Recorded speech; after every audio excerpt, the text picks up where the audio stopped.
18 ವರ್ಷದ ಯುವತಿಯೊಬ್ಬಳು ತನ್ನ ಪ್ರಿಯಕರನೊಂದಿಗೆ ಓಡಿ ಹೋಗಿರುವುದಕ್ಕೆ ಯುವತಿಯ ತಂದೆ ಆಕೆಯ ಸ್ನೇಹಿತನೊಂದಿಗೆ ಜಗಳವಾಡಿದ್ದು ಮನನೊಂದ ಯುವಕ ಆತ್ಮಹತ್ಯೆಗೆ ಶರಣಾಗಿದ್ದಾನೆ।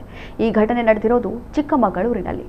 20 ವರ್ಷದ ಚಂದನ್ ಮೃತ ಯುವಕ। ಹೌದು, ಜೂನ್ 14ರಂದು ಯುವತಿ ಮನೆ ಬಿಟ್ಟು ಹೋಗಿದ್ದಾಳೆ। ಈ ಬಗ್ಗೆ ನಾಪತ್ತೆ ಪ್ರಕರಣ ದಾಖಲಾಗಿತ್ತು।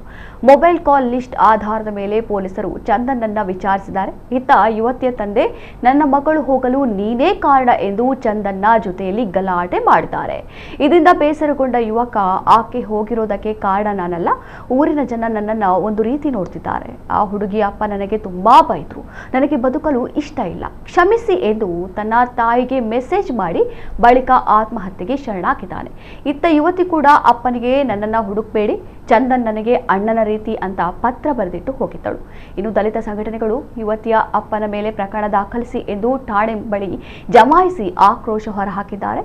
ಈ ಸಂಬಂಧ ಪೊಲೀಸರು ಪ್ರಕರಣ ದಾಖಲಿಸಿ ತನಿಖೆ ಮುಂದುವರೆಸಿದ್ದಾರೆ।